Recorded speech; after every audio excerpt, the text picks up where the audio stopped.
আদর্শ কৃষিক্ষেত্রে প্রচুর পরিমাণ গোবর সার ব্যবহার করছি।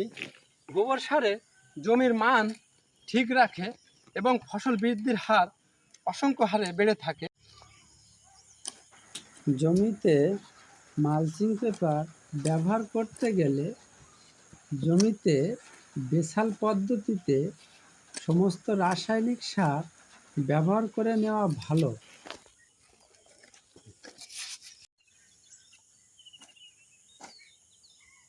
বৃষ্টির পানিতে মাটিগুলো এঁটে গেছে, এখন আমরা ওখানে সার দিয়ে আঁচড়া দিয়ে উপরের স্তরটি ভেঙে দিচ্ছি, যেন তলার স্তর এবং উপরের স্তরের দেওয়া মাটি সুন্দরভাবে অ্যাডজাস্ট হয়ে থাকে।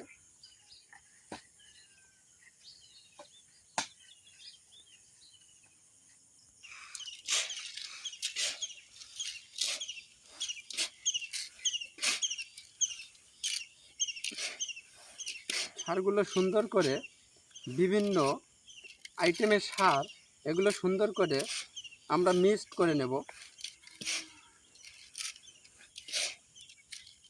নালাটি 12 ইঞ্চি নালা কাটছি।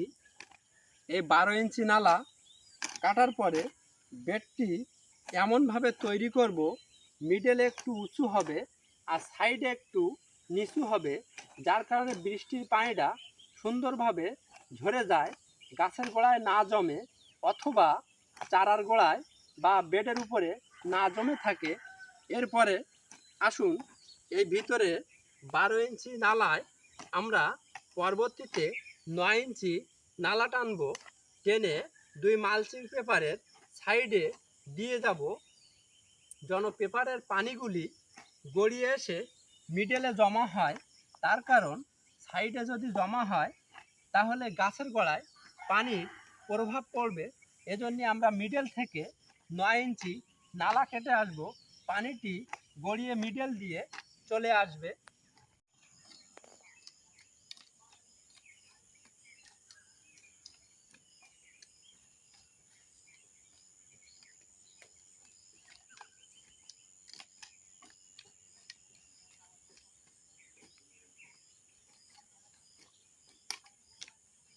আমরা বেডটি এমনভাবে তৈরি করব যেন এই 2 সাইড নিচু থাকে, 2 সাইড নিচু থাকবে আর মিডলটি আস্তে আস্তে উঁচু থাকবে, যেন বৃষ্টির পানি সুন্দরভাবে ঝরে চলে যায়, কোনো গাছের গোড়ায় বা পেপারের উপরে জমা না থাকে।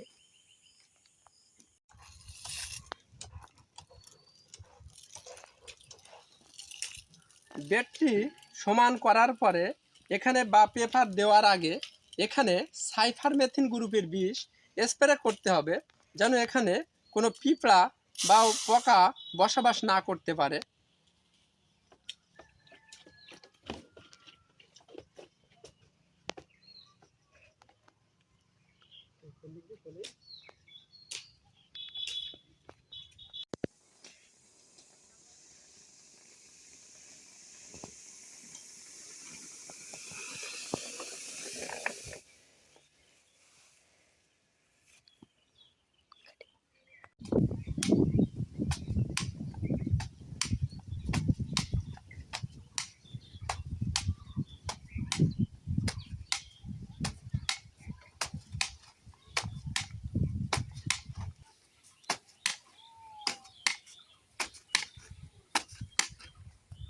মাশাআল্লাহ, ছিদ্রগুলো অনেক সুন্দর হয়েছে, অনেক দেখতে অনেক সুন্দর হয়েছে ছিদ্রগুলো। বর্ষাকালীন চারাগুলি বেশি গভীরে রোপণ করা যাবে না, কারণ বেশি গভীরে রোপণ করলে চারাগুলি ছত্রাকে অ্যাটাক করবে। গভীরে রস থাকে, বৃষ্টির পানি থাকে, যার কারণে ছত্রাক অ্যাটাক করবে। আমরা রোপণ করব এই গুটির পর্যন্ত, যে পর্যন্ত মাটি আছে এই পর্যন্ত মাটিতে রোপণ করব।